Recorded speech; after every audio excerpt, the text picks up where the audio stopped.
the best there ever will be. And you know it. With a tear in my eye. The king is back, baby. Acknowledge me.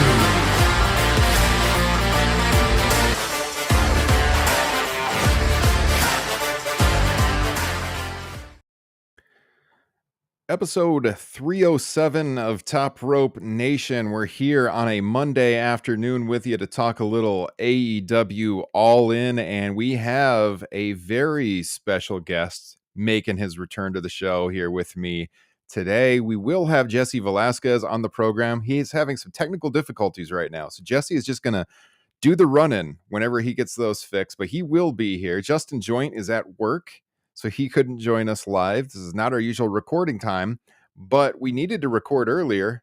I, by the way, love the afternoon shows. This is my favorite time to record. I'm much more alert right now, and I'm really excited about the guests we have on the line because Carl Longhorn, longtime supporter of Top Rope Nation, was actually at AEW All In at Wembley Stadium yesterday, and we wanted to bring him on, talk about the live perspective of what he experienced. So, Carl, welcome back to the program, sir. Great to be here, and just want to start by saying a big congrats to you, Jesse, and Justin for the job you did on the Bray and Terry Funk tribute. You did a really good job of dealing with a developing crappy situation with the Bray passing and obviously Terry's passing the night before. So really lovely, well done. And I've been watching some Bray stuff over the weekend in between doing stuff in London and going to the show. And just want to put on record, huge loss. Wasn't the biggest fan of his, how he was booked, but he's clearly a really creative guy. And seeing some of the tributes last night was really nice to see how well thought of he was within the industry.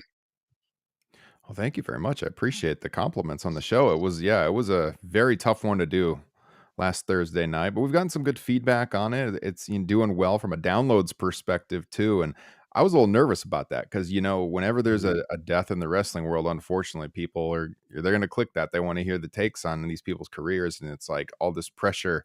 Okay, got to deliver. And especially with Bray, it was so last minute, but I was very pleased with how it turned out. And I'm glad to hear that you enjoyed the show. And you're always great. Whenever we have brought you on the podcast, your shows always get great feedback as well. And so looking forward to talking about this. Of course, since you were at Wembley Stadium, such a historic show, as they said, the most attended paid wrestling show of all time, which was kind of what we were expecting going in. Tony Khan announced they had over 80,000 paid, close to 90,000 in the building, just beyond what we could have expected when this event was announced a few months back. And before we get into the matches themselves and our grade, and yes, we are going to talk about CM Punk and Jack Perry here, but I want to wait until Jesse's on the line so we can all kind of debate that a little bit. Let's just rewind a second here, Carl, and how did you go about getting tickets? What was your experience like getting tickets for this show? How far are you from Wembley Stadium? Now, you don't have to tell us your address or anything like that, but what was the commute like? How'd you get tickets? What was the commute like? And then talk to us about the atmosphere outside the venue when you got there. So I got tickets on a pre-sale. Had originally had some pitch level tickets a bit further than what I ended up with, and was trying to check them out. Ended up realizing I've got a work meeting that I'm already 2 minutes late for, so I had to go back. Still ended up with pitch tickets.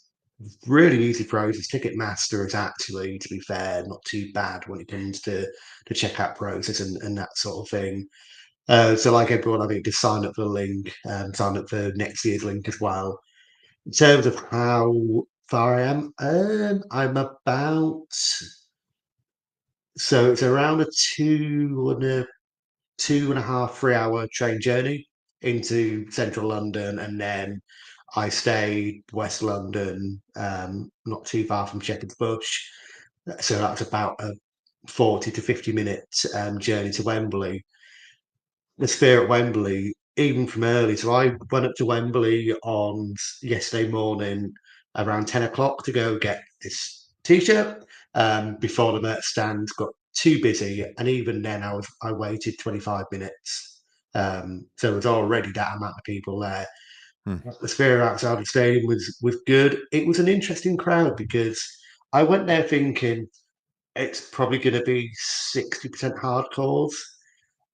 There was a lot more casual fans there than I expected, which is really good because by having MJF in the main event, and it links back to a conversation I had with a friend who I saw over the weekend, who's a real Laps fan. He loves MJF. Hmm. Having MJF there and Adam Cole, who's outkicked his coverage in this role for me massively. I think they're going to get more eyeballs, and I think the linking with ITV, which is a free-to-air TV channel over here, Tony is right. They are the most popular company in terms of viewership in the UK, and I can only see that growing because WWE are not going to do Wembley now. There's no chance of that happening because they won't go somewhere someone else has, and there's no other stadiums in the country big enough with the Pole of London. So you know, really important show for them. And yeah, looking at the demographics, I think they'll do that number again next year easily. And they're showing loyalty to the UK too by announcing they're going to come back. And Tony said in the scrum he wants to make this a yearly event. He wants the bank holiday show All In to become a routine, just like All Out for Labor Day over here in the States has become a routine. And so, that's only going to do wonders for growing the brand over there too. When you can feel like you're rooting for the home team kind of thing. Like they're showing this loyalty to the market. They want to have their biggest, at least attendance wise, event of the year there now every year, it sounds like. Yeah, it's from a booking perspective, that's going to be difficult doing those back-to-back weekends, but they've Yeah. done it once. Hopefully, they'll learn from this year and go forward and actually maybe look at it. They've got relationships with Impact, they've got a relationship, obviously, the Ring of Honor brand, they've got a relationship with New Japan. The AAA relationship, I'm sure, will hopefully develop a bit more potentially. So they Hmm. can, utilize a lot of talent and maybe All In becomes more of an international show. Again, maybe linking in some of the UK promotions like Red Pro and some of the guys they've had on their work for a promotion called 1PW, which Osprey's a champion for. So they've Mm. got a lot of talent they can plug into. So it doesn't need to become a booking minefield. Look at it, two distinct shows. Yeah. Yeah, we had a good amount of listeners who were at this show. We had a great Mhm. thread going in our Facebook group. You checked in over the weekend with some photos, and what you were up to in London, and so you were there for a couple of days. Yeah, so we had a train strike on a Saturday, so I had to get the train. I had to change the plans to go down on the Friday. So I was there Friday. I planned to do a lot of tourist stuff on Saturday, and then found out two of my friends were at an Arsenal football game. So I ended up making a journey up to North London and having a few beers with them. And touristy stuff was not going to be on the agenda after four beers. It was then basically go back to Yeah. Central, have a few more drinks, and then have a couple of hours nap before going out in the evening. Approaching Sounds like my 40, kind so of I don't. guy, Carl. Yeah, yeah. Yeah, I like it. So let me ask you this. How would you compare, obviously you've been to WWE shows over there too, correct? No, so Oh, I've really? Okay. only done three wrestling shows, two of which were this year. The aforementioned 1PW did a show in Doncaster, and where Osprey wrestled twice, which was cool to see. And I did a show when I was like 9, which the Bulldog was on in Leeds, and Mm. it was I think it was when he had to sub for Dynamite in like between his WCW exit and his return to WWF at the Oh, time. wow. Yeah. So this is like the biggest show I've done by a distance. Where I lived, so I lived in Norwich, where Saraya was born and brought up for the bulk of my sort of childhood. There was the nearest shows were London's, and you'd never get tickets, so just sold out. Hmm. Now I'm not far from Birmingham, but I've got no interest in going to see WWE and Seth Rollins and Finn Balor boring me to tears. Yeah, I was gonna ask you, how the crowds compare between the two, and if you notice any difference there. Because I definitely, when I go to WWE versus AEW events here in the States, there's a distinct difference in the crowd. Although that is interesting, and it's good. And I kind of expected you would have more of a casual audience here with that sheer amount of fans there. Just curiosity, get a cheap seat. There's this big event happening, maybe, and just want to be part of it. So I see we got a run in here. I think we got someone on the line. Let me head on out. Is that Jesse Velasquez? Jesse, sir, are you there? Hello, gentlemen. I Yes, cannot hear okay. you. I can hear you. I can hear That is you. awesome. You're good. I'm going to let you continue the conversation. I got this, so just continue. I will be with you momentarily. All right. So we got you in the venue now. You got your merch. Let me just ask you, just looking at the event as a whole, then, what was your grade at? Obviously, whenever you go to a show, if you haven't watched the whole thing back, your grade can change a little bit. There is that excitement of being there live. If you're grading this A through F, Carl, what are you giving the show? Obviously, as an experience, it's an A for being there live. I would give it an A minus in terms of watching it back this afternoon.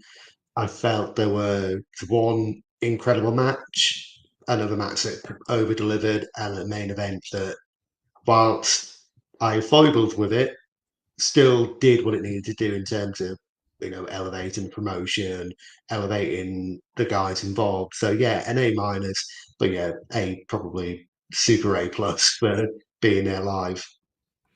Yeah, I agree with that score. I mean, I think I was on the Bleacher Report show last night too, and I think I gave it a B plus on that show, but I'm kind of at that B plus A minus. The only thing, and I got to watch this back because it was on during the day. I was wrangling my kids a little bit, and I think if I watch it again more late at night when I can zone in on the show, maybe I'll take into account some of these matches a little bit better. But right now, the only thing that was really missing is it didn't have a match of the year contender for me. That said, I mean, almost everything on the show was extremely solid. There were matches that I really liked, as we'll talk about here in a minute. And it was a historic show. So even without the match of the year thing, it almost puts me into that A level. So I'm B plus A minus. I'm kind of right there. I think I'll probably go A minus just because of the historic nature of it. The presentation of it was top notch. I loved a lot of the little things they did, even just down to having Machine Head as the theme. That was really cool. The special entrance music, we had Metallica, we had Queen, all of that was really cool. And so it came across as big as any WWE show, both in sheer numbers of fans, but also with the production. And this is one that, even without maybe a true match of the year, we're going to see the highlights of this forever. So I think I have to put it in the A range. I'll go A minus. And Jesse, can you hear us now? Yes, I can. Perfectly. Okay. Give us your grade. There's only one thing that kept it from being a flat A for me, so I'm definitely going A minus. I'm a little higher than the two of you, I think. I did get the advantage of a half of a second viewing today.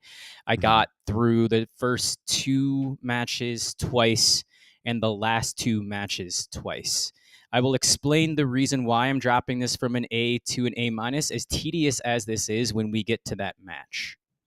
Okay. Because everything else was unreal. Presentation, the crowd. Thank you, Carl, for representing TRN and amongst the 80,000 others. I mean, I was glued to almost every match, and I'm usually not like that when I'm at home or I'm with friends. There are times where my brain will kind of scatter and I'll be off in space. But no, this was one of those rare times where I was glued from start to finish.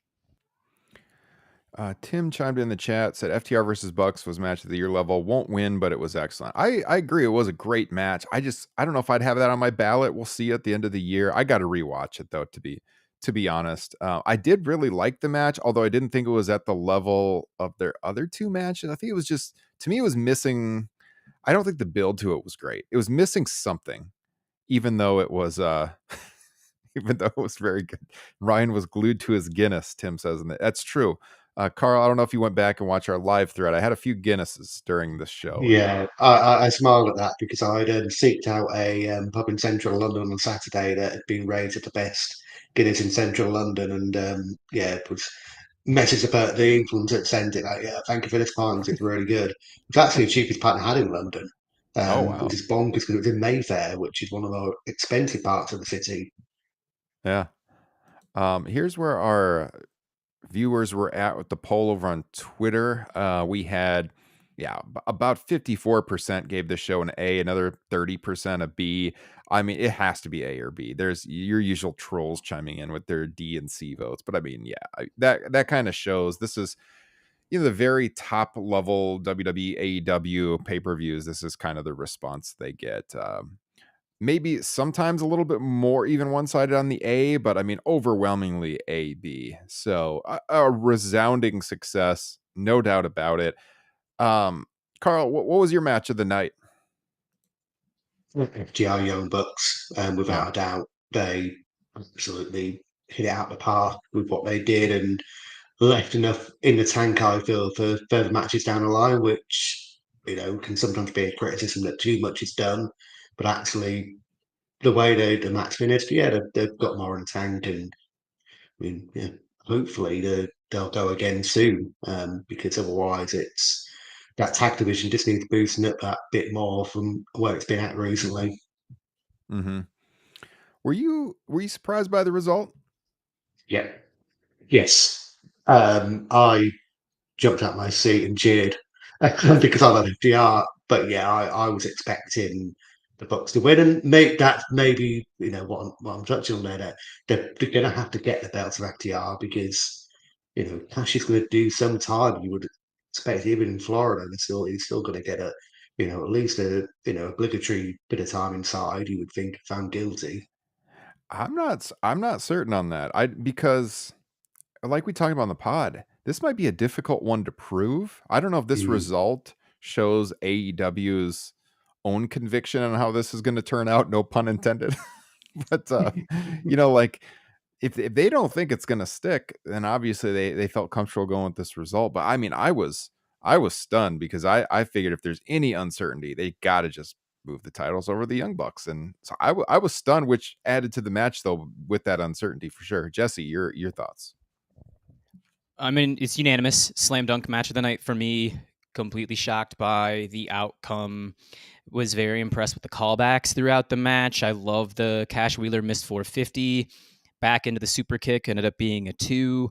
I mean, it was a slow, gradual build all the way through, and it ended just phenomenally, just hitting the shatter machine. And yeah, I'm sure, and Carl, you could probably attest to this as well, is probably the people that were around you were just as shocked as you were.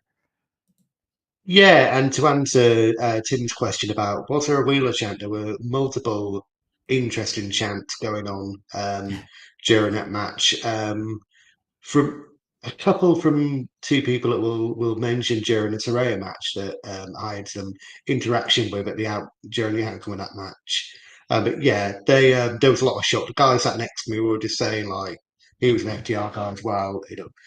Every time Bucks gonna this is the finish, this is the finish, and yeah, it shocked us, but you know, good on them because I think that, as you say, added to the match and the intrigue. Mm-hmm. Yeah, I mean, my match of the night too, no question about it. They got the second most time of any match on the show. Only more was MJF and Adam Cole, so they gave them the time to work. Young Bucks had that new entrance, like that kind of intro song, and then they turned it into their old theme. That was okay. I was happy with that they kept the traditional theme they've had. I think that's a better theme. I think it's a pretty good theme. So that added though kind of made the match feel special. They had a little bit different presentation when they came out. But yeah, I was stunned by the result. Very good match. I would like to watch it a second time. Might be in a couple of days because I got to finish watching SummerSlam 98 tonight because tomorrow night we're doing Top Rope Nation Classics on that. So in a few days, I will rewatch this card. But I have no qualms about this. Possibly in Tim's words, maybe it'll be considered for in the match of the year conversation, but it was a fantastic match. Let's see. So I guess we could really quickly just touch on, the pre-show. We had a lot of discussion about this last week on what they would do with the ROH tag titles. And I was pretty steadfast in my belief that Cole and MJF had to win. Otherwise, it would undermine their main event if they lost to two guys that a bulk of the audience didn't know. I mean, what would that say about your main event? It does suck that the ROH tag titles are kind of being used as a prop. I think someone said that in our Facebook group. But I do think in the long run, they put over another new team and they make good on this, and it'll be fine. You could tell Aussie Open when they made their entrance. I mean, really taking this all in for these guys to be on a show of this level. I thought the match itself was worked very safe, as you would expect, but it was still good. You know, you had the kangaroo kick, getting a good response from the crowd, as you would expect. You got the double clothesline. It was pretty standard, nothing super special. You did the title change. And Carl, how'd the crowd react to this, seeing the two main eventers in the opening match? Well, they reacted well. It was a really wise move putting it on early. You know, you filled out the stadium ready for the main show.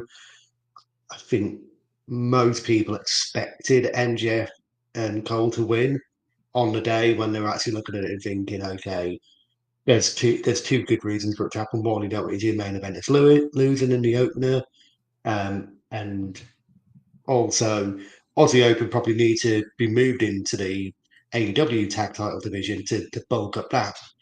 And as you say, actually, you know, given there's quite a bit of uncertainty about, MGF's next opponent, maybe Cole and MGF do a bit of a run with these belts and put someone over, and that's maybe where the turn happens. We'll talk about in the main event. I do think it needs to be a turn before the match rather than a turn in the match. I mean, last night proved that in how that was booked. But yeah, it went down well. Crowd are into it. To say MGF, his crossover appeal is evident with some of the casual fans that were in attendance. They were all talking about MGF. You know, he was the big talking point. More than Punk, more than the Bucks, more than FTR. People were talking about MJF, and that bodes well, given it, he's a young guy, and you would assume he's signed up for beyond 2024. You would hope so. Yeah, I don't buy that there's any question about this guy's future. The way, I don't think you strap him up and push him like you are unless you got an agreement in place, but they'll keep selling that as long as they can. So I think with the other pre-show match and the opening match on the show, this could be a pretty large discussion. Given today's news going on, I haven't checked in the last half hour because there's some speculation on this, but all right, real quickly. Hook defeats Jack Perry to win the FTW title. This was the second match on the pre-show, the only other match on the pre-show. They drove out Perry in a limo, got this special entrance, and he ends up, they have this spot on the glass in the car, and Perry looks at the camera and he talks about it being real glass, cry me a river, which is obviously a shot at CM Punk and the story a couple of weeks ago that Punk told him backstage that he should use worked glass, sugar glass, and not real glass because it's not safe. And the story was making the rounds. And so then Jack Perry goes on TV and he says that. Did anyone notice that in the crowd, Carl? I wouldn't think so. So no one knows it at all. I will say that this was the correct result, in my opinion. I think Jack Perry's heel work is horrendous. I do not think it's good. Maybe he's improved a little bit. I didn't think he'd keep the belt on him. Meanwhile, Hook is a guy who's had so much upside the last couple of years, and he's kind of vanished recently. So I think rather than putting this energy into Perry right now, they should be putting into Hook. So I think that this is the correct decision. The Jack Perry heel turn has yet to click for me. Jesse, what do you think of the result here? Perfect. And especially in hindsight, looking what Jack Perry did, I'm assuming as a one-off on his own. He went into business for himself, as most, I think, industry people would tell you. Here's the big question from here is, and I guess, I don't know if this could open up the can of worms now or we do it later, Jack Perry and Mr. Punk and where they go, suspensions, the whole 9 yards. I mean, this is all alleged until proven otherwise, and suspensions are handed out or lack thereof. Yeah. So I said at the open, we would wait for you to get on so we can talk about this. So we can dive into it right now. All right. So after the match, this ends the pre-show. The first match of the main show, Punk and Samoa Joe. Apparently, so there was this backstage interaction. Some of the stories vary on who bumped each other first or all that. But I think essentially what we know is Punk was in gorilla position with Joe and Tony Khan, and Perry comes back through the curtain, and he was looking at Punk, and Punk said something along the lines of, "What's your problem?" having seen what he said to the camera. And Perry approached him and said something about, "Do something about it." Isn't that the quote I saw? You're going to do something about it, or something along those lines. And then here it gets a little sketchy, but either Punk shoved him right away or Perry kind of chest bumped him and then Punk shoved him back. Either way, they like shoved each other, and then Punk grabbed him in like a front face lock type hold, almost to like contain the situation. Nobody threw a punch, or nobody was hit with a punch, at least we know right now. They were pulled apart, and there was some thought at this point in time that they might have to change the match order. And there was some panic backstage that Punk wouldn't be able to go on right then, but he got, composure, and they went out and he had the match with Joe, and they had a tremendous match, by the way. And Punk entered with the old ROH jacket on with the straight edge logo on the back. I thought that was really cool. He wore that out for the dog collar match with MJF back at Revolution. And so who's at fault for this? I mean, clearly, here's what I'll say. I have a lot of mixed feelings about this, and it's all pretty recent. As Jesse knows, we've been texting about this, and I've been somewhat vocal on some of it. Here's what I'll say on air. Clearly, Jack Perry acted really dumb. He went into business for himself. As you said, Jesse, it was really stupid for a guy of his level right now to do on the biggest show this company has ever had. You're baiting CM Punk. Why would you do that? I've heard that Punk has basically repaired bridges with almost everyone backstage, and that there are very few people not getting along with him right now, but Perry is one of them. So knowing that Punk has kind of smoothed things over, you do this, clearly trying to bait the guy, and then you come up backstage and he said, "What's your problem?" And you say, "Yeah, do something about it." Come on, Jack Perry, what? You're trying to make a name for yourself. Are you trying to sabotage your career? That's just dumb from that perspective. At the same time, CM Punk, we know that he can't contain himself in these situations, and he behaved ignorantly as well. He should have put his hands on the guy. So there's blame there too. I think Perry clearly started it. Punk should not have taken the bait. He can't help himself. It's his personality. He shouldn't have taken the bait. He did. Tony Khan, clearly, we've said this many times in the past, he doesn't have control of the locker room. Carl and I were talking before we went on the air. He needs to have more authority. You need someone else in there that can command the locker room. We have wrestlers with too much power in this company. This goes beyond Punk. Other people in this company have too much power as performers. It's not a good look. It's not a good recipe for success. And apparently, the last thing I saw is Brian Alvarez was saying that there was going to be an investigation, even though the owner of the company was right there. There's going to be an investigation, and he believes both guys are going to be suspended. And Alvarez speculated that would mean both would miss All Out. And I have a big problem with that, not just because I'm going to the show, but you just had a guy who has a gun charge against him work this show. And now these guys who didn't even throw punches are both suspended for the next show.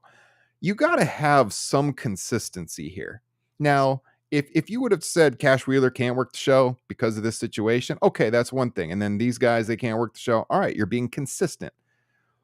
Look, I don't manage grown-ass pro wrestlers, but I do teach teenagers. And they can be a little crazy too. I can tell you, if I don't get command of the classroom early, they know that they can walk all over you. And if you're not consistent with your punishments, someone will call you out on it and they will not have respect for you. There is no consistency here in the punishments. You can't. And I think it's just from a business perspective, Jesse, if Punk's not on that show, are the fans going to take over the show chanting for CM Punk the whole night? You booked the largest arena in the United States in the guy's hometown, and all he did was shove a guy and contain him in a headlock, and he's not going to be on the show. But the guy who allegedly held a gun up in traffic was fine to work Wembley Stadium. This is my problem with this whole thing. There's no consistency, Jesse. Go ahead, sir. You summed it up way better than I could, especially since no one has, at least not that I've seen from discourse online today, is that no one's brought up the fact that Cash Wheeler was able to travel. We were speculating Friday, or no, we were speculating, yeah, it was on a Friday, the 18th, but we were speculating on our last show whether or not he was even going to be allowed to go if his visa was lost and all of that. So there isn't anything when it comes to equal punishment, or at least not that we know of. CM Punk is held to a top spot in the hierarchy. I mean, he has his own show, technically. Yeah. So he's, I guess, in a sense, he's Khan's right-hand man, at least at the moment, because he's running one side. And then I'm assuming Khan is running AEW Dynamite with maybe some input from the Young Bucks, Kenny Omega, possibly Jon Moxley. But again, that's the problem. We don't have another executive vice president who is not an active performer. Yeah. You don't have a policeman or a policewoman. We just have anarchy behind the scenes because there's not that mother or that father figure, or for that matter, a round table of people that can rein something in and prevent something like this from happening when going into business for yourself on television is not the answer. It's ridiculous. I mean, Jungle Boy obviously is a 25-year-old child, and he antagonized a 45-year-old man who has a very short fuse. On purpose, he knows this. I mean, like, what are you doing? Yes. I'll close it up and just saying, thankfully, that Punk didn't throw a punch, or at least not that we know of, and he was able to refrain from doing anything harmful, because this is chance number 2, maybe chance number 3. He's only been in the promotion for the last, not just barely over 2 months. He was gone rehabbing a tricep injury and technically suspended. I mean, I don't know, man. Like, given the Cash Wheeler thing, I'm not sure this incident is worthy of a suspension. I mean, you can, because no shot, they didn't, no shots, no pun intended again. No punches were, nobody punched anybody. Some shoving, put the guy in a headlock to try to calm the situation down before it gets more crazy.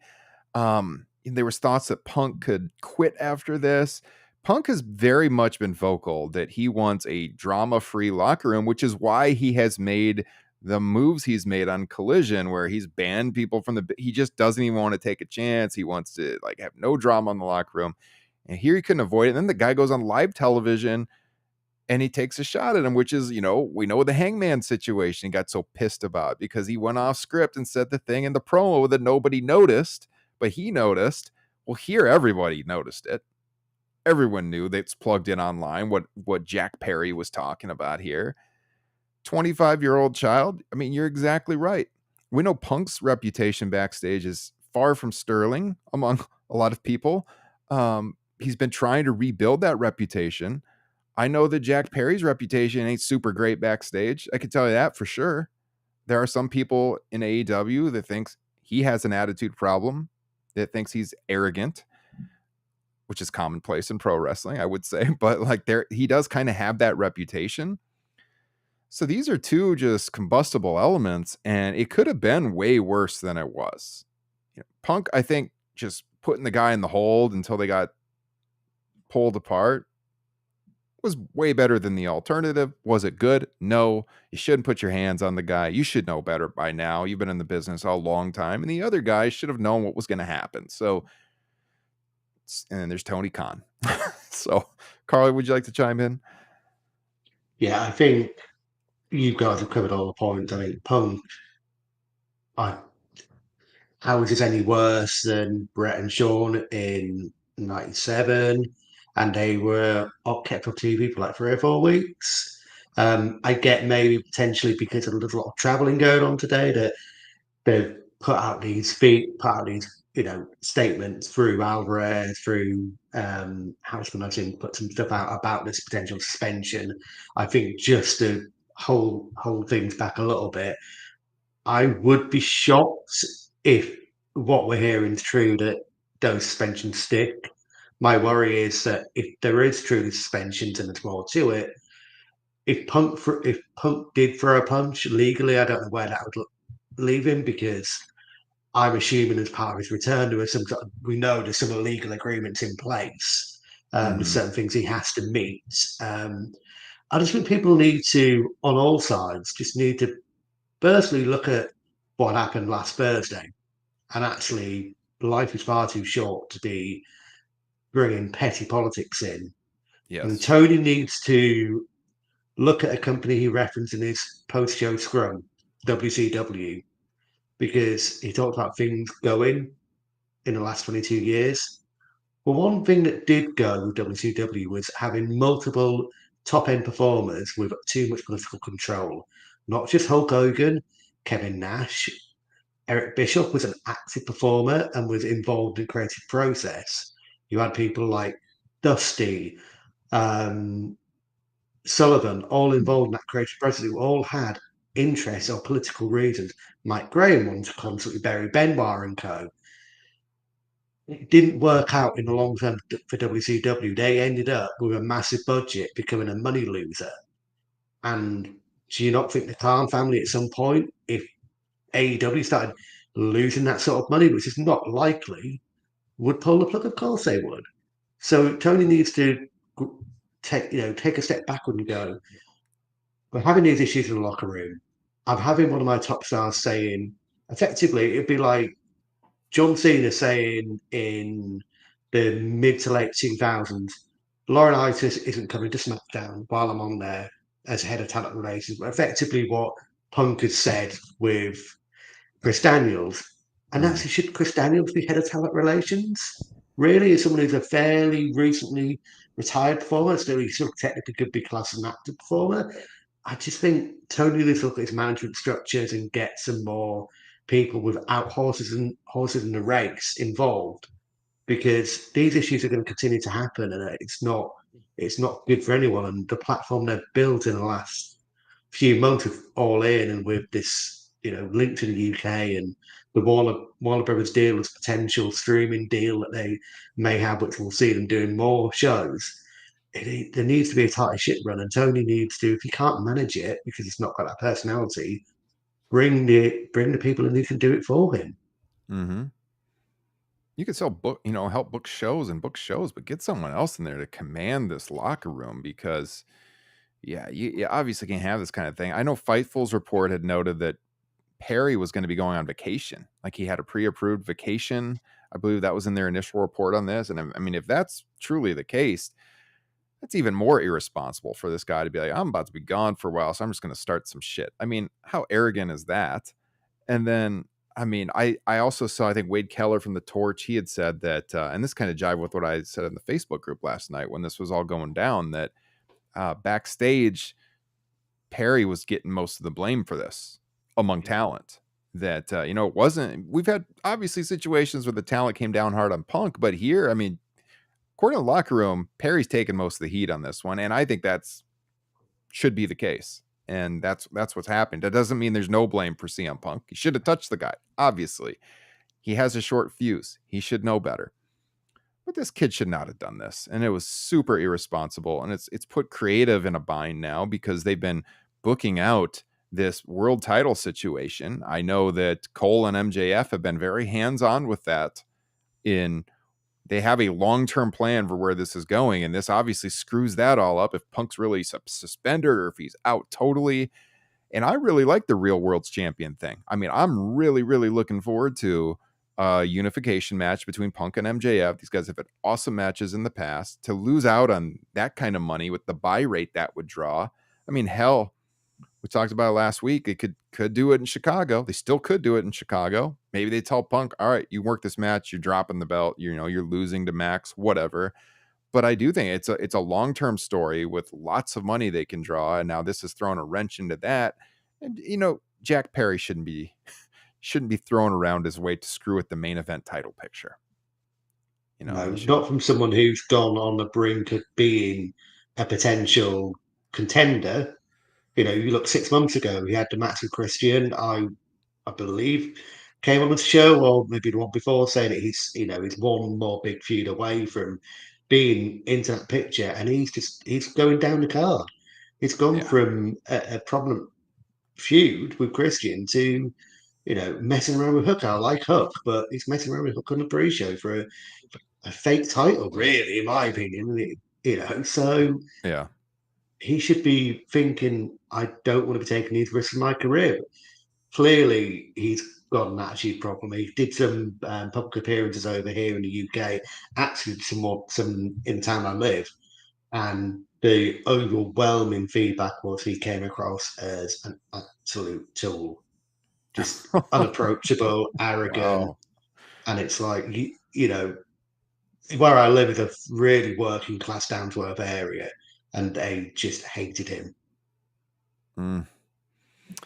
I mean, it's not hard to believe.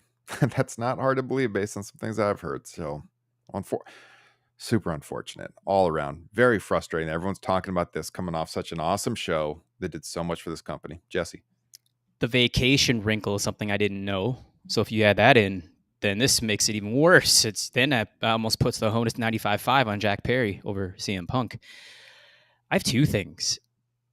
Have a small concern, but I'm willing to let it play out, especially since this is a different company, that AEW's All In could, in a different way, resemble WrestleMania 17, where you hit the peak.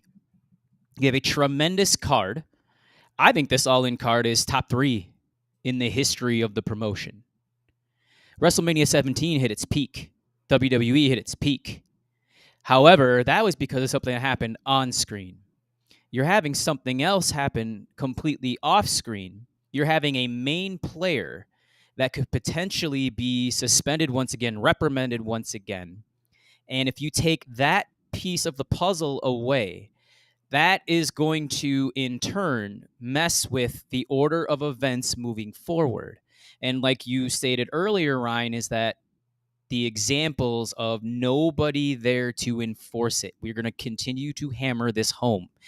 There needs to be some powwow, kumbaya, just a meeting where this isn't 3 strikes and you're out anymore. This is 1 strike and you're either suspended or you're let go. And they could even, depending on who you are, they could either let you go or just because, hey, and this is the way the wrestling business has worked, because you're Shawn Michaels and you do something, you're going to get suspended.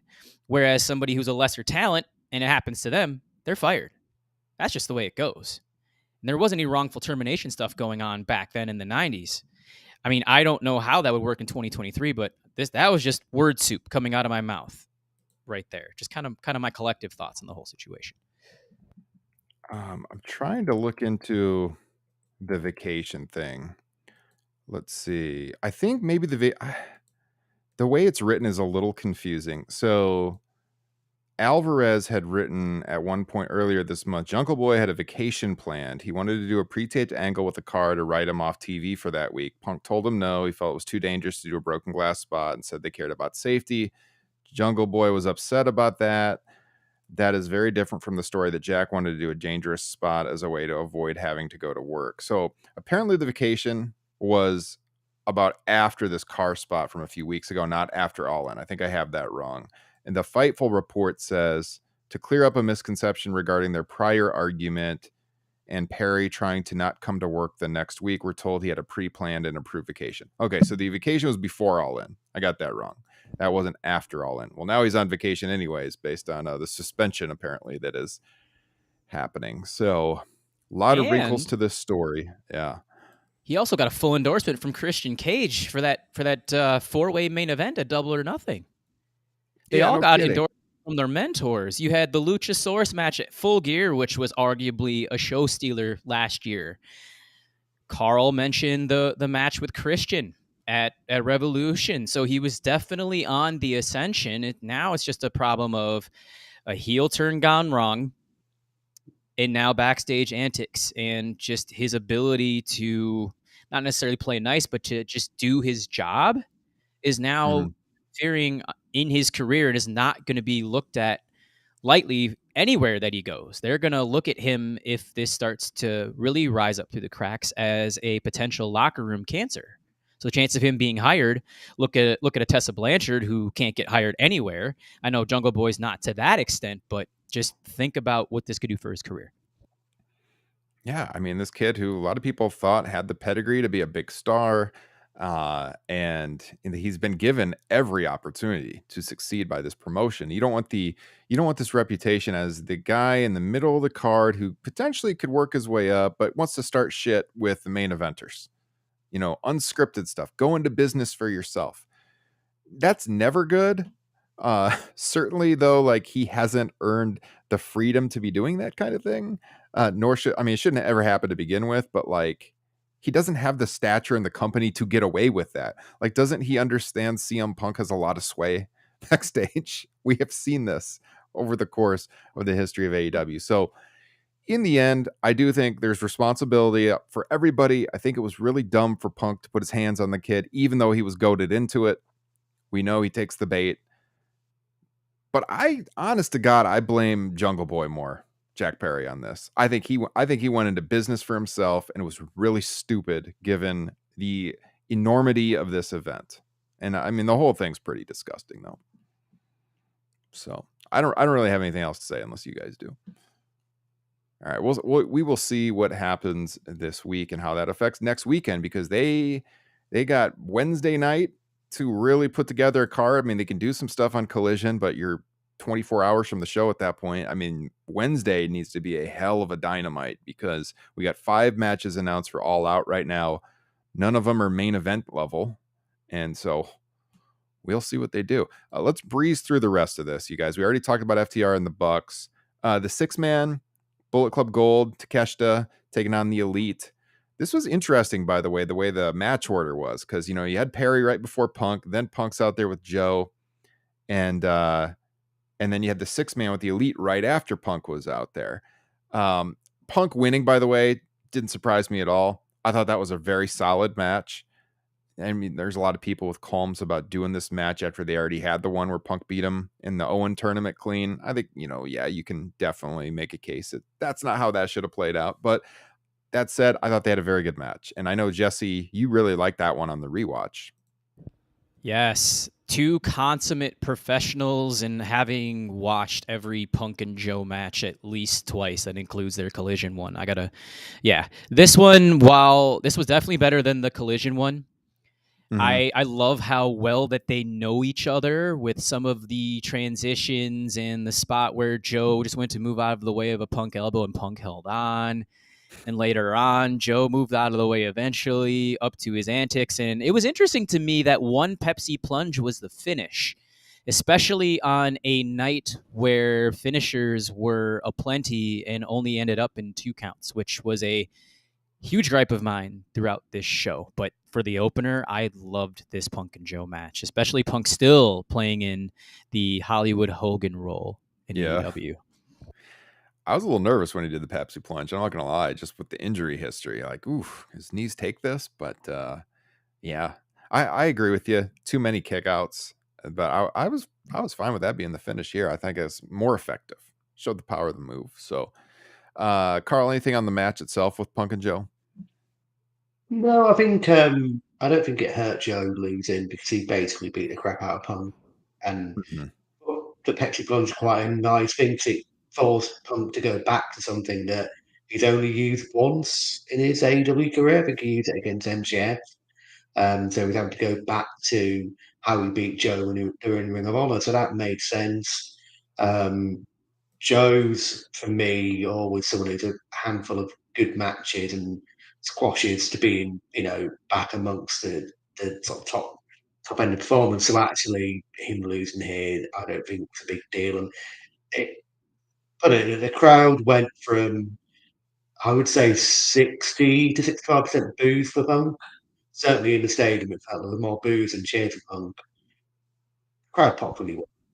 So it showed how big a heel he really is. I think he's very much the Hollywood Hogan, as you say. It's playing to an audience. There's a senior element to it, but people love him and respect him. Joe is also a credible opponent for anyone moving forward. So, yeah, I was perfectly fine with how it ended. Yeah, I mean, you can't beat Punk with him doing the real world title thing. And so, I mean, the result was never in doubt. But yeah, very good match. Again, one I'm excited to watch a second time. The 6-man was, I mean, it was a highlight reel match for sure. Basically sets up Takeshita and Kenny Omega at All Out next weekend. I thought Juice Robinson was very good. I mean, his personality always pops off the screen, and it was no different here. We had, in the end, we had Takeshita rolling up Omega for the pinfall. And I mean, it was, like I said, very fast pace. Jay White saved Takeshita from the V trigger, and then there was the roll up on Omega by Takeshita for the victory. Crowd really into the Elite, Carl. Yeah, Page got a particularly big pop when he came out, and obviously he had the superstar entrance with the pyro. Um, Watching it back this afternoon, I felt Jay White stood out, particularly in terms of looking like he really fitted in that big stage. And Takeshita, in ring is fantastic. I still think there's some work to be done as a character, and that's why Callis is with him. But Callis can only take him so far in that role. But we've got a match with him and Omega at All Out, which I think probably will end up being the match of the night. Certainly based on what we've got booked so far, it'll be hands down the match of the night. Juice Robinson, someone I've always blown a little bit hot and cold with because he does amuse me wildly. Like the guns amuse me wildly on the outside, but first impression of Juice Robinson was him bouncing around looking like a low rent Shawn Michaels in New Japan, and it's just that's very hard for me to get away from. But yeah, in this role, he's the sort of half lackey for Jay. He's a really good role for him. Yeah, Jesse. I dislike Juice Robinson so much in New Japan, and I'm starting to like him more in AEW. I don't know where in the world he's just entertaining. I mean, yeah, the personality, he's entertaining. I think it all started with him yelling Ricky at Ricky Starks and how he yells it. It's just, it top notch. Kota Ibushi, welcome back to the pro wrestling world. You looked healthier this time. You looked like you cared. Thank you so much. We appreciate your contributions to the 6-man match. Yeah, so that's the Kota. Looked like they connect this time. Exactly, that's the Kota I remember. I mean, not the 100%, but still pretty darn close. He looked a little bit like he was walking a little leisurely on his feet. I noticed a few times. Remember he had the excuse about the glass or whatever in Blood and Guts. He still kind of looked like he was walking kind of carefully, but yeah, he was night and day better than that match. Yes, Hangman and Takeshita look like the future. And now I am blown away by both. Takeshita's put on some muscle. He looks even bigger than he did before. I think we got a star in our hands the next couple of years, as long as the transition into the United States is a seamless one. I'd say as long as he doesn't struggle with the language barrier, I think he's going to come across as a top-notch heel. One last thing, by the way, Jim Ross. Why is everything golden? Because golden is in the Elite's name. Jim, come on. Jim, are you watching the product, man? Yeah. You guys, has this Stadium Stampede Anarchy in the Arena, has it worn out its welcome? I mean, how did this come across in the venue, Carl? Because I've been there for I was at Anarchy in the Arena in Vegas, and that one was a lot of fun at Double or Nothing. But it's hard to see what's going on. Obviously, you're looking all over the place. I thought watching on TV, it was almost like there were still the spots that made you cringe, and it was super bloody and stuff. But I can't say I was into this one as much as the past ones. How did it come across with the crowd? Yeah, it was very difficult to follow. One of my learns from this show was pit seats are fantastic if you're in the first section. Beyond that, you're seeing nothing in the ring. You're literally, particularly, I'm barely 5'6", so I've got no chance in the Sea of Giants. I'll be getting tiered seats next time I get one next year. Yeah, it was very difficult to follow, and where I was sat. I was near the entrance to my right, so I was for a lot of the match looking up and seeing what Kingston and Claudio and co were doing up up in the gods, because I was like, they're not going to do a bump onto. There's not some crash mats underneath the padding behind the entrance, because I was so fearful of doing something really stupid. But you could follow it on the screens, and we saw the big spots. I think there was a bit of fatigue with it after around about 5 minutes. I think it kind of tipped when he had the spot with Penta and Moxley with the, you know, I'd call them chopsticks. Um, I think people were like, "Yeah, we'll check it." If you're doing that 5 minutes into a match, what on earth? But yeah, it's just it's just super difficult to follow, and even watching it back, no one can produce that. It doesn't matter how good a producer you are. There's so much going on, and I think it's been done a bit too much now, and it needs to probably be given a bit like Chris Jericho needs to maybe have 6 to 12 months out. Mm-hmm. Did John Moxley, was that a piece of skin hanging off of his forehead? Did you Yes, notice that? That was yeah, horrendous looking. Oh my God. It's yeah. just But big piece of it skin. went a bit deep. I think the spot went a little bit deeper than it should have done. Unnecessary. Yeah.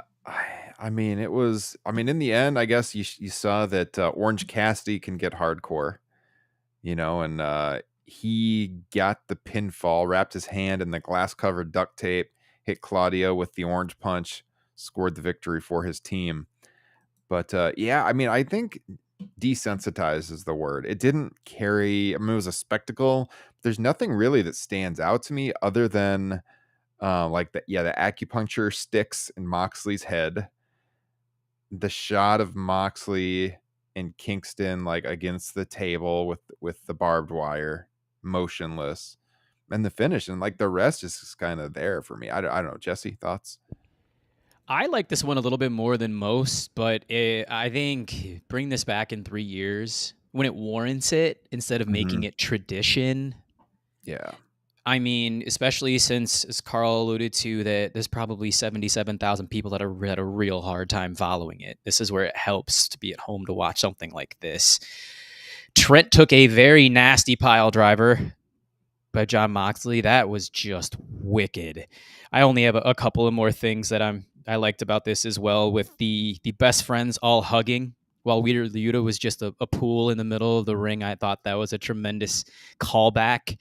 I also said, is Orange Cassidy Jean-Claude Van Damme in Kickboxer? with the glass against Tong Po, where they're getting ready to brawl in Thailand. I really like the finish as well, with Orange utilizing that sugar glass on Claudio. And I want to see Eddie and Mox more than I want to see anything out of this match. And welcome back Santana and Ortiz. I actually thought they did a very good job, especially being gone for as long as they were. Yeah, good point. All right, this women's match.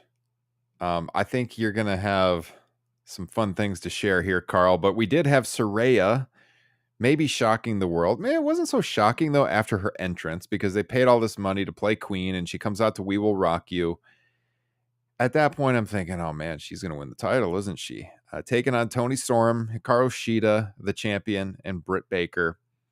And almost 9-minute match. They did the spot with Saraya's family at ringside where, Tony accidentally hit her mom, and then Saraya gets pissed at her. So we're kind of headed towards this story now where like Saraya is splitting from the Outcast. It feels like you had Ruby Soho running down as well, and everyone else just kind of playing second fiddle to that.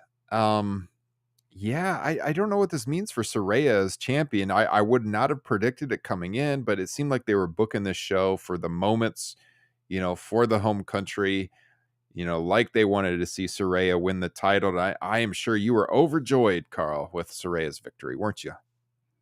So this was my part break match. So I only miss the first couple of minutes because the entrances took a little bit longer with being 4 girls coming out. I've never been a big Saraya fan.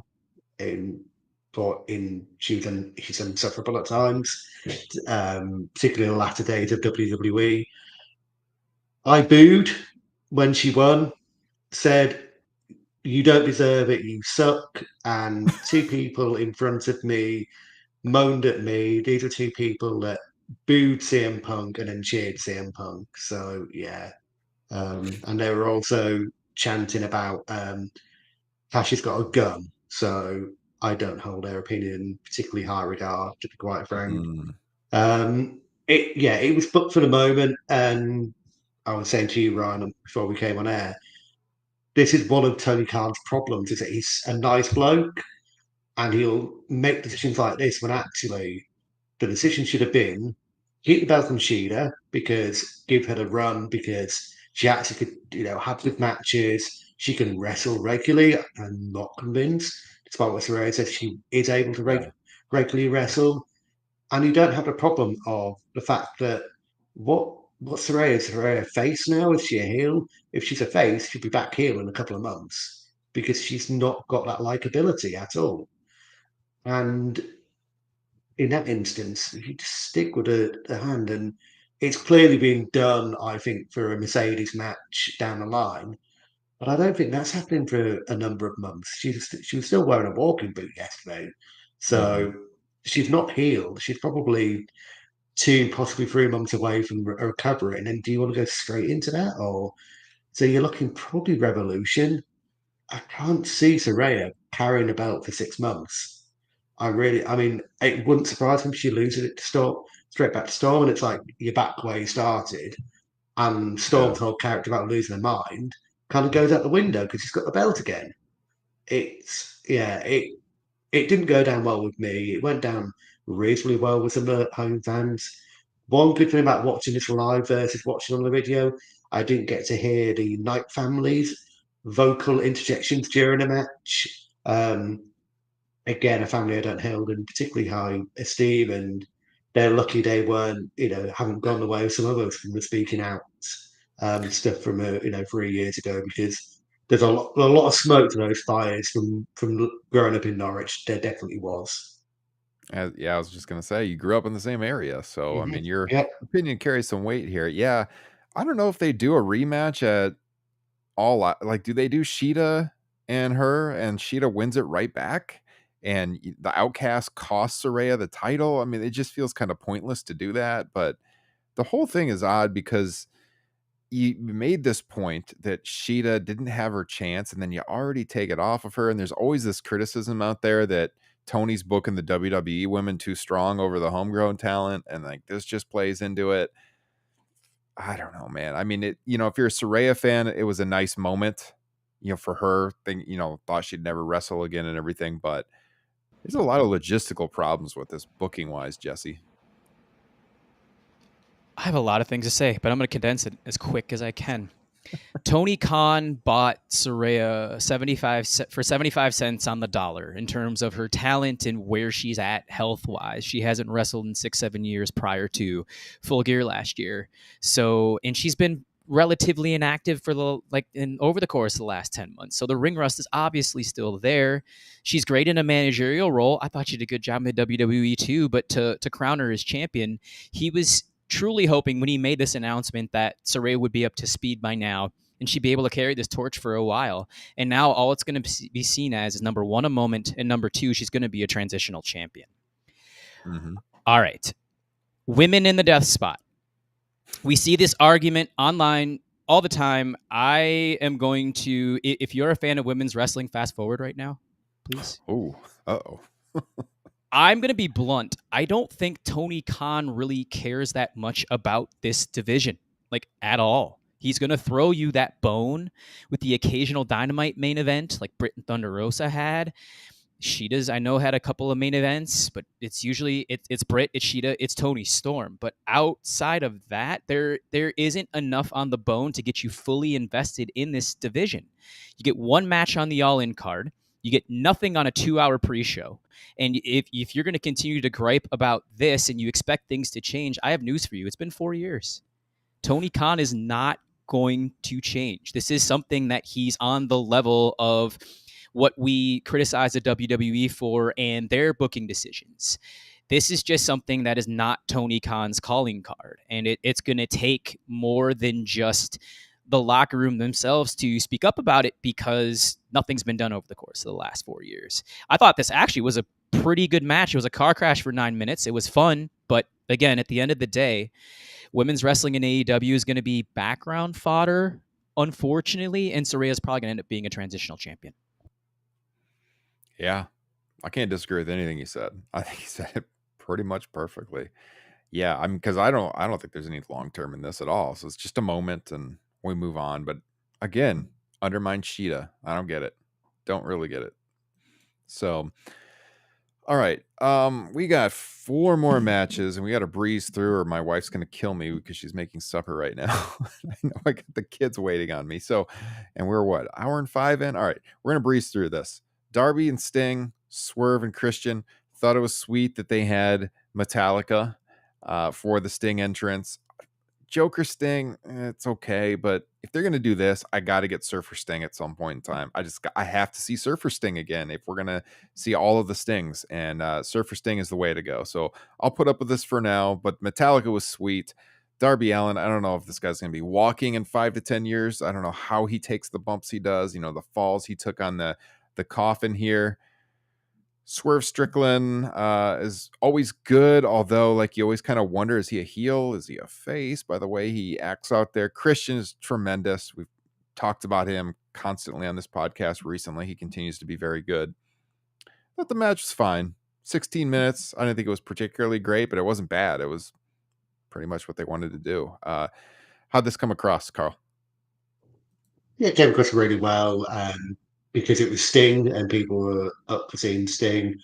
I thought the Jack the Ripper tribute was a little bit weird, given that you're tributing a mass murderer.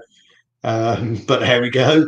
Yeah, I'll echo Darby Allin. I think he probably retired before Sting at this rate, given that some of the bumps he's taking. But yeah, I'm still waiting for the Sting payoff in AEW, and you know him giving the rub to someone. It clearly tonight or last night wasn't going to be the night, but that needs to happen at some point. And again, I said it, Phil, like I said it 6 months ago. I'd like Darby Allin to get out of Sting's shadow for a prolonged period of time.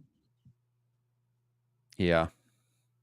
It's interesting because I like the pairing when they first put them together, and I've mostly liked it as long as it's lasted here for a couple of years. But I agree with you. I'd like to see Darby kind of do his own thing here at some point soon. So that said, I like seeing Sting around though too. So they got to do something different with Sting. Then I would like to see him stick around, but I'd like to see Darby kind of separate and go his own way here. Jesse, thoughts?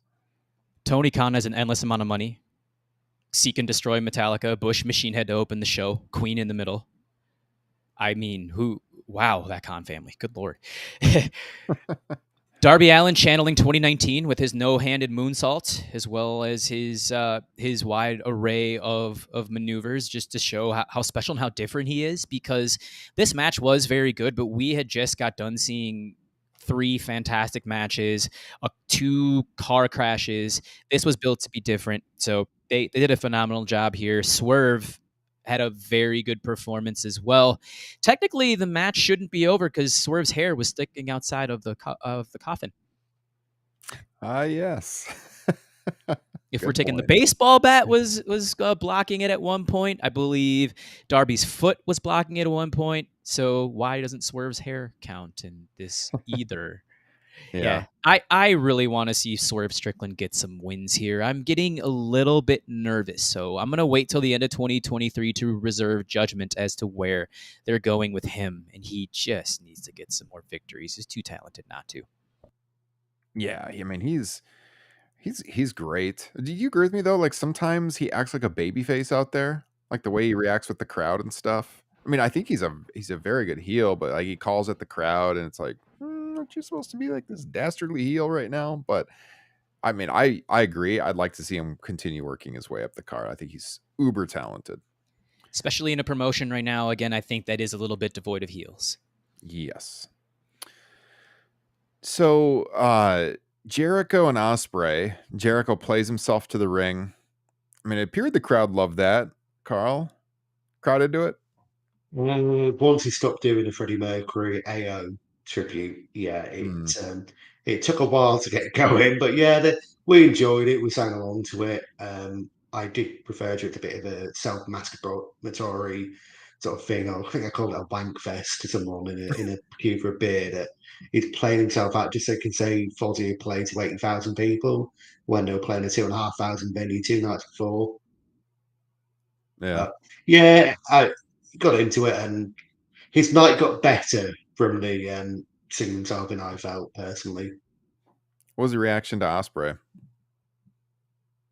Overhuge. Overhuge. He got the big entrance. If that's not a sign that Tony Khan is trying desperately to sign him up the start of next year when his New Japan deal comes up, I think, it's clearly is. And it's still, I've seen Ospreay work early this year in a smaller venue, and he turned heel at the end of the night. As I was like, he might be able to work as a heel, but as soon as he came out, I was like, no. They clearly either knew that was going to happen, so Jericho worked heel, or they flipped it on the night on the spot, because Ospreay worked face. He was the overwhelming favourite in the crowd, and he deserves to be, because he's another one that's probably not going to be wrestling that long into his career, given some of the bumps he takes. I'm thinking the German spot particularly looked horrible when I rewatched it back. I was like, ugh. Yeah, the German on the ring apron. Yeah. Yeah, his entrance was quite a moment, I got chills watching it. I thought his entrance was super cool, and then with all the pyro and everything, it was an awesome, awesome moment. Just being from the country and everything, and you knew the crowd would get behind him, and they did. And yeah, they had a good match. I mean, again, it wasn't the type of match that Ospreay's capable of, given Jericho's restrictions at this point in his career, but they still had a good match. And you're right, that bump on the outside was sick, dude. It was crazy. Jesse, your notes on this one. From the spectacle perspective, I think it's on par with the main event and how both of these two were presented. I enjoyed the whole thing from start to finish. And I think it depends on your criteria of what you think a great professional wrestler is, or who the best professional wrestler is in the world. I know Bret Hart has his three attributes, and we should definitely follow those. But in my mind today, Will Ospreay is the best professional wrestler in the world. I think he proved it yesterday. Chris Jericho went up another level. He was back to 2022 again. Impressive performance. I know Ospreay wants to, he said it in the past, he wants to stay in New Japan. He's just said, like, living in the United States just isn't for him. But what's going to say that with Tony Khan's unlimited budget that he's not going to throw the entire kitchen sink at him? And he's probably going to be a champion within a year too. That's just how good he is. And he's well received in the States too. Yeah. So, and Carl, I'll ask you this question. Did you feel that Ospreay was very well received from the entire crowd, or even just the sections around you? Because I know he kind of has like just some question marks about him as a person too. Yeah, he's a typical Essex boy, and I think that will not gravitate some people. People like myself who are, born in the north of England will have a little bit of angst towards a southerner, but he was so well received. I mean, I was taken aback by how well received he was, because I had those doubts of, is it going to be a bit of a mixed reaction? And I agree with what you were saying, Jesse, about he's clearly the best wrestler in the world. And he's proven that. I thought it was Jericho's best match probably for at least a year. And I would still say again, no, Jericho, go away for 6 to 12 months, please, because and another guy has got far too much power to the point where Aubrey has to rev every match of his. So we have to deal with Bryce Remsburg in the main event, which, I suppose they obviously couldn't have had Aubrey in the main event given the spot they did, but yeah, it was my third best match on the card for me, and yeah, fair play to Ospreay, fair play to Jericho. He did some things in that match that I haven't seen him done for years, so he really did well. But yeah, Ospreay was a big star, and I think Tony Khan's probably maybe added another nought to his check potentially for next year. Yeah, it also makes me wish that Jericho, Christian, and Sting were 10 to 15 years younger, like in their primes, just picture where they'd be right now, where this promotion would be. I get it. They have the experience now, but it just makes you dream as a wrestling fan. Just why couldn't they just be just a little bit younger, and just how great even better that these cards would be. Mm-hmm. Yeah, totally. Yeah, Ospreay was tremendous. You guys said it. The shooting star from the top rope to Jericho when he was against the ropes. Sammy hit Ospreay with the baseball bat while he was in the walls.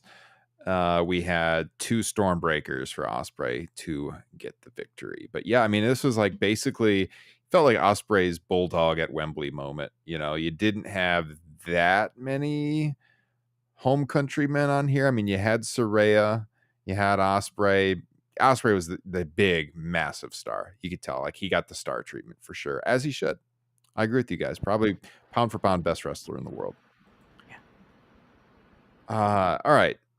Trios title. I'm going to tell you guys flat out. I was getting ready to do the BR stream because I knew I was on for the main event, and I was in my office back and forth trying to get my Roku to work, and it wouldn't connect, and I was panicking, and so I missed a lot of this match. But the Trios title match with the Acclaimed Billy Gunn, House of Black, not at all surprised by the results. Our buddy Andrew Zarian tweeted that there are new Trios title belts in the works as well for these guys.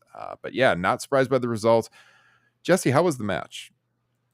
It was fine. I think, though, that I don't want Billy Gunn being the first person to kick out of Malachi Black's finisher. Right. That's a gripe that I definitely had, and I get the moment that he's coming back as badass Billy Gunn. He's still daddy ass to me. This is a moment that definitely is great, but I guess the longer term question is this going to reheat the Acclaim up? Because this is something that needs to be done, and the House of Black can hopefully transition into something else. Maybe have them go as tags and Malachi as a single or something along those lines. I just don't necessarily know if I want to see this rematch at All Out and have the House of Black regain those championships. Ooh, no, definitely not. What do you think, Carl? How'd this one go over? I mean, the Acclaimed always get over when they come out. They've got a good pop for the Prince Andrew line on the rap. I was slightly disappointed it wasn't a reference to King Charles, but I'm guessing they didn't really end up in the tower, potentially, given the way he has nowadays. It went down well. I'm still questioning, Billy Gunn got like the three faces of Foley thing going on now, so obviously his vengeance side, we saw a badass. The problem with Billy Gunn is, one, he can't go in the ring anymore, and two, he is so much bigger than anyone else in the ring with him. And it just looks, I mean, it's incredible to see him in that shape in his pushing 60, but it kind of like Brody King looks small or looks average compared to him. It's not good optics. The problem for me here is I want the Acclaimed ideally as a tag, because I don't want to see Billy Gunn wrestling in 2023. But Yeah. you also need to keep the trios division hot and strong. That's the problem when you've got these two competing divisions. So it went down well. I just think that I probably would have kept the belts in House of Black and retired Billy Gunn. It would have made things a lot easier. Yeah. I agree with you guys. I want to see Acclaim more in the tag title picture than this picture. So I don't know. I hope it's not a super long reign. Hopefully it's a way to send Billy off into the sunset, and that'll be that. Especially, you mentioned Aussie Open essentially losing upwards and now moving into AEW in just getting rid of the ROH Tag Championships. Lucha Bros will likely be on their own. I'm assuming Ray Phoenix will be back in a couple of weeks. Santana and Ortiz, FTR, the Young Bucks. Let's reunite this thing and heat that tag team division back up. Yeah. Okay. So that leaves the main event real quickly here. The big spots, Cole, MJF. My wife just told me I have a handful of minutes here, so I'm going to try to wrap this up soon. She has a Girl Scout meeting to go to. I just found out about this, you guys. We just going in, it was, are they going to do the turn? are they going to extend this? I was very vocal. It ain't going to be right now. They got to get more mileage out of this. And that's what they did. We didn't have the turn, but we had the teases. We had Roddy Strong trying to help Cole win, and Cole went with them at first. So, I mean, that's going to play into the story here a little bit. Presentation, tremendous. You got that big entrance from MJF. He's got the devil mask on and the throne and everything. I really like that. There was a line where Cole said, "We may be friends, but I'm better than you." MJF at one point in time tried to tombstone Cole on the announce table, but he couldn't bring himself to do it. Meanwhile, Cole didn't care. He could do it. There was going to be a draw, but then they declared that they were going to add on time. MJF said that Cole didn't deserve 5 minutes. He deserved, even more time, or I can't remember how he worded that, but he deserved everything. And there was going to be like this double draw that would have been a terrible, terrible finish if they went with that. And so, I mean, I'm watching this live on the BR stream. Like, there's no way that's the finish. They're not going to end a stadium show with a draw. Can't possibly happen. So, I mean, yeah, they're just calling back to that time where Cole was asking for 5 more minutes in their first clash. And let's see. There was a tease where MJF like took a chair and he put it around his head, and he wanted Bryce Remsburg to see it, I guess for the finish. Old Eddie Guerrero spot. Adam Cole gave Remsburg a Panama Sunrise at one point in time on accident. MJF teased that he was going to use the Dynamite Diamond, but then he couldn't bring himself to do it. Then Roddy Strong comes out, gives him the low blow. After that, Cole gives the Panama Sunrise and the boom, but Remsburg's out, so he can't count the fall. Then Roddy Strong tries to get him to use the world title belt, and this time Adam Cole refused. And then in that thoughtful moment from Adam Cole, in the distraction, you get MJF roll him up with the small package for the pinfall. And that was the finish. They hugged it out to end the show. Real quickly, guys, your thoughts. Jesse, go ahead. I loved everything except for the small package finish. That brought it down. Seriously brought this card for me down from an A to an A-, because everything that happened after the finish was also great. There's everything you wanted in a professional wrestling match. There was confliction. There was great storytelling. There was tremendous action in the ring. It did have some NXT moments to it, yet it worked in this scenario. I believe that Wembley got the right outcome. And I guess the one other thing I was disappointed about, I'll let Carl finish, is it left a cliffhanger for All Out. It didn't quite have that seamless transition from All In to All Out, especially with just that week separating the two events. Yeah. I thought that they would do something to set up All Out here, to get everyone excited, to get you to spend $50 again in 7 days. And instead it was like, there was no build here. And I thought this was the stage to do something to sell that show. I thought they had to tie them together in some way to get people to shell out the money. Carl, go ahead. Yeah, I mean, I agree with Jesse. The small package finish was not the best way, and it made MJF look like, well, basically he should have been beaten multiple times here, but either Cole not wanting to pull the trigger or delaying, or Remsburg being knocked out and then suddenly coming back to life for the small package, quite miraculously, which is, I hate that spot when you got a referee bumped and then suddenly he's back up and hitting it. Because I left before the hug spot because I had pretty much an hour journey back. I was sort of assumed that would be something along those lines. I don't quite know where they're going with All Out. I'm thinking the Cole turn will probably happen between now and Full Gear, and that'll be the Full Gear match, and you'll probably put the belt on Cole. Mm-hmm. But that is the only thing that is a negative about it. It was as good a match as you'll see in the way they booked it, and Jim just continues to have these matches where it's defying expectations of what they're going to do in terms of how they're booking it. And it's all this gimmick has had the best 4-way, best dog collar, but this was probably the best smoke and mirrors fun match that the promotions had. So again, he's a consistent formula at the moment. Yeah. Well said. We'll see. We'll have more answers here in 2 days. What's going on with CM Punk and Jack Perry? What the hell is the rest of the card for All Out? Jesse, we're going to be there. We're either going to record the post show in Chicago or wait till we get home. We haven't decided yet. We're looking at doing a meetup. So if you're going to be in Chicago and you want to meet up with the podcast and some of our listeners, we can organize something. We have a thread going in the Facebook group. Get in the Top Rope Nation Facebook group and let us know. Guys, I got to wrap, or my wife might make me sleep on the front lawn tonight. So I appreciate this. This was a lot of fun. Really appreciate Carl coming on, giving us the live perspective. Sorry we got to run kind of so quickly here at the end, but this conversation will continue. There will be more to talk about moving forward. That is for sure. Guys, this has been episode 307 of Top Rope Nation. Join the Facebook group, subscribe on your favorite podcasting platform, subscribe on YouTube. Thank you to SEScoops for sponsoring the show. Patreon.com/Top Rope Nation.